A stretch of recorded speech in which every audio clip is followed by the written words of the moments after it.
I couldn't sleep. The clock on the nightstand cast an eerie glow across the bedroom, the ticking sound of time slipping by only adding to my frustration. My husband, Mark, was already deep in slumber beside me, his breathing slow and steady. How could he sleep so soundly while I lay awake, my mind racing with thoughts of everything and nothing? I sighed and turned onto my side, willing my eyes to shut. But then, ping a soft vibration against the wooden nightstand. Mark's phone. I ignored it at first, but the nagging curiosity gnawed at me. A message this late at night. My heart pounded as I reached for the phone, careful not to disturb him. Today was good, I can't wait for tomorrow. The words stared back at me, each letter slashing through the last remnants of my denial. My fingers trembled as I scrolled up, my breath catching in my throat. Can't wait to see you again. You looked amazing tonight. Miss you.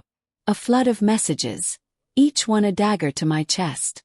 My mind screamed at me, demanding an explanation that I already knew but refused to accept. He was cheating. My husband of 20 years, the man I had devoted my life to, had betrayed me. Anger ignited inside me, pushing away the shock. Without hesitation, I shoved his shoulder. Wake up, Mark. He grunted, barely stirring. Wake up. My voice was sharp, cutting through the silence.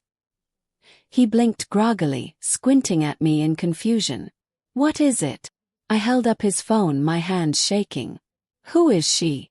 Mark sat up, his face paling as realization dawned. It's not what you think. Don't, I spat, my voice shaking.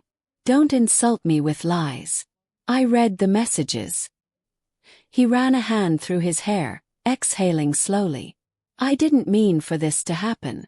A bitter laugh escaped me. Oh, so it just happened. How long, Mark? How long have you been lying to me? 6 months. His voice was barely above a whisper. The room spun, my chest tightening. 6 months, half a year of lies. Half a year of sneaking around while I trusted him blindly. Get out, I whispered. Wait, please. Out. My voice cracked, but I refused to cry in front of him. Mark hesitated, his eyes searching mine for something. Understanding, forgiveness? I had nothing left to give. He got out of bed, hurriedly grabbing his things as I watched, my arms wrapped around myself as if holding my own breaking heart together. The door slammed behind him, and with it, the life I thought I knew. Once he was gone, the adrenaline faded, leaving behind an empty, aching hole in my chest. My knees buckled, and I sank to the floor, tears spilling freely now. I didn't know how long I stayed there, sobbing into the darkness, but eventually, a warm hand touched my shoulder. Mom. I turned to see my son, Jaden, standing in the doorway.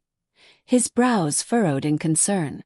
He was 19, almost a man now, but in that moment he was still my little boy. The only person I had left in this house that suddenly felt too big, too empty. I wiped my tears hastily, trying to compose myself. Jaden, go back to bed. It's late. But he didn't move. Instead, he stepped closer, kneeling beside me. I heard you yelling. What happened? I tried to find the words, but my throat closed up. How was I supposed to tell my son that his father, the man he looked up to, had destroyed our family? Jaden's gaze dropped to the phone still clutched in my hand. The messages were still there, glaringly obvious. His jaw tightened, his hands balling into fists. He cheated, didn't he? I sucked in a breath. Jaden. He did, didn't he? His voice shook with restrained anger. He nodded. That was all it took. Without another word, Jaden wrapped his arms around me, pulling me into a firm embrace. I broke all over again, sobbing against his chest as he held me tightly, murmuring words of comfort. I'm so sorry, Mom. You don't deserve this, he whispered. I clung to him, his warmth the only thing anchoring me. I don't know what to do, I admitted. We'll figure it out, he said with quiet certainty. You're not alone. For the first time since I read that message, I let myself believe that. The next few days were a blur of emotions, anger, heartbreak, and exhaustion. Jaden stayed by my side, making sure I ate, making me laugh when I thought I'd forgotten how. He had always been a good son, but now he was my rock. One evening, as I sat on the couch staring blankly at the television, he plopped down beside me. "Okay, enough of this," he declared, grabbing the remote. I blinked at him. "What? You're not going to sit around and mope forever. We're going out." I frowned. "Out where?" "Anywhere. Movie, dinner, whatever you want. Just, let's do something. You need a break." I hesitated. The idea of leaving the house, of facing the world when I felt so raw, was daunting. But Jaden's determined expression made me reconsider. "Okay," I finally said. "Dinner sounds nice." His face lit up with a grin. "Good. Get dressed. No sad clothes either." I laughed, a genuine one this time. "Bossy. Just looking out for you," he said, nudging me playfully. "Besides, I'm your favorite son, right?" Smirk. "You're my only son." "Exactly." He grinned, standing up. "Hurry up, Mom. Let's make some new memories." As I watched him disappear down the hall, something inside me shifted. I had lost my husband, but I still had my son. And that was more than enough. I put on my brightest clothes, determined to push away the gloom that had settled over me these past few days. A splash of color, a little makeup, and a touch of perfume. Small efforts that felt like defiance against the pain still lingering in my chest. When I stepped out of my room, Jaden's eyes lit up with approval. "You look great, Mom," he said with a smile that felt warmer than the sun. I chuckled, shaking my head. "It's just a dress, Jaden." He tilted his head, studying me. "No, it's not just the dress. You look happy." The word sent a pang through me. Was I happy? I wasn't sure. But I was trying. That had to count for something. He drove us to the movies, playing our favorite songs on the way, singing along in his off-key, exaggerated voice just to make me laugh. And it worked. For the first time in days, I felt a lightness in my chest, a reminder that life could still hold joy. At the theater, we picked a comedy. Something easy, something that wouldn't make me think too much. We got a huge bucket of popcorn to share, and as the movie played, I let myself get lost in the laughter of the audience. I laughed too, real and unrestrained, and when I turned my head slightly, I noticed Jaden watching me instead of the screen. I furrowed my brows. "What?" I whispered, still smiling. He grinned, shaking his head. "Nothing. Just nice to see you like this." His words made my heart squeeze in a way I couldn't explain. I nudged him playfully. "Focus on the movie, Jaden." He chuckled, turning back to the screen, but a strange warmth lingered between us. After the movie, as we walked outside into the cool night air, he glanced at me. "You really do look beautiful tonight." I felt my cheeks warm at his unexpected compliment. "That's sweet of you, Jaden." "I mean it," he insisted. "You should dress up more often. You always used to. You look happy when you do." I swallowed, nodding slowly. "Maybe you're right. Maybe I should." The way he smiled then, proud, almost as if he had accomplished something, made me smile too. As we walked through the mall, Jaden's eyes caught something. "Hey, let's go there." I turned to see what he was pointing at. The sign above the entrance read "The Fear Room." I arched a brow. "A horror attraction." He smirked. "Come on, it'll be fun. We used to do stuff like this all the time." That was true. Before life got heavy, before responsibilities and heartbreaks, we had always been a little adventurous, always looking for thrills in the simplest places. I hesitated for a moment before nodding. "All right. Let's do it." We stepped inside, and immediately the atmosphere shifted. The lights dimmed, and a staff member handed us a set of instructions. The Fear Room was a completely dark maze filled with unexpected noises, shifting floors, and hidden surprises meant to disorient and scare. Jaden grinned. "Stick close to me, okay?" I rolled my eyes. "I think I can handle it."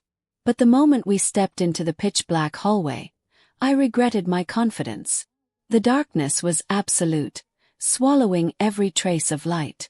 I reached out instinctively, finding Jaden's arm. "Whoa," he murmured with a chuckle. That was fast. Shut up, I muttered, gripping his sleeve tighter as something clattered in the distance. He laughed softly. I've got you, Mom. We moved cautiously, my fingers now wrapped around his hand instead of his sleeve. The floor shifted under us, making me gasp. Jaden pulled me closer, steadying me. You okay? His voice was close, low. I nodded, though he couldn't see it. Just not used to this kind of thing anymore. Guess we'll have to change that, he murmured, squeezing my hand before leading us forward. The further we went, the more unpredictable the room became. Sudden gusts of air against our necks, eerie whispers echoing through the space, the feeling of something brushing against our arms. It was all designed to unnerve, to heighten every sense.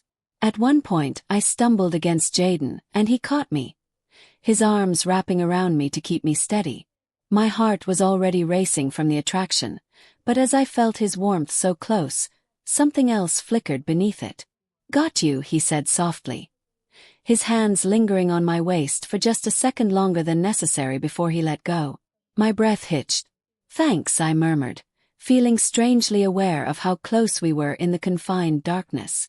We continued moving through the maze, our hands still linked, each unexpected sound making us draw closer.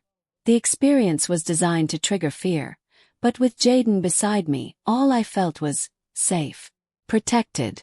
By the time we reached the exit, my pulse was still erratic, but not entirely from fear. Jaden grinned as we stepped back into the light. You survived. I let out a breathless laugh. Barely. He studied me for a moment before brushing a strand of hair from my face. You're glowing. I opened my mouth to reply, but for some reason words failed me. The drive home was quiet but not uncomfortable. The night had changed something, though I wasn't sure what. When we reached the house, I turned to him. Thanks for tonight, Jaden. He smiled. Anytime, Mom. You deserve to be happy. As I stepped inside, I realized I did feel happy. But what lingered more than anything was the memory of his hand in mine, the way his voice had sounded in the darkness, the way my heart had raced. Not just from fear, but from something else. Something I wasn't ready to name. When we got home, I kicked off my shoes and stretched, feeling more relaxed than I had in weeks. The night had been fun, something I didn't realize I needed until now. I turned to Jaden, about to thank him again, when he suddenly grinned. How about a glass of wine? He asked casually, heading toward the kitchen. I raised an eyebrow. Wine? Yeah, he shrugged, opening the cabinet and pulling out a bottle. Why not? We're celebrating, right? Celebrating what? Teased, stepping closer. He gave me a knowing look. Mom, you smiling again. That's worth celebrating. His words caught me off guard, leaving a warmth in my chest that had nothing to do with the wine. Before I could respond, he added, and since we're celebrating, let me make dinner. I laughed. You. Cooking. That's new. I've learned a thing or two, he said, opening the fridge and gathering ingredients. Just sit back and relax. You deserve it. I leaned against the counter, watching him with amusement as he moved around the kitchen with confidence. I have to say, I'm impressed. When did you learn how to cook? He smirked. Pick up things. You're not the only one in this house with skills, you know.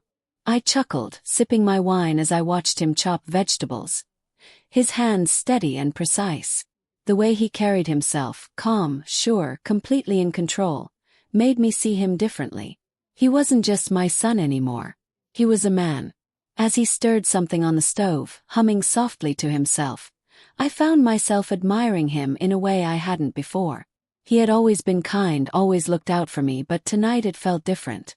He was treating me with a level of care and attention that no one else in my life ever had. Something stirred inside me, something I wasn't ready to name. Without thinking, I stepped forward, wrapping my arms around him from behind. He stiffened for a moment, surprised, before relaxing into my embrace. What's this for? He asked softly. I rested my cheek against his back, closing my eyes. For everything. Jaden turned off the stove and turned in my arms to face me. His eyes searched mine, something deep and unreadable in them. You don't have to thank me, Mom. I opened my mouth to respond, but the words never came.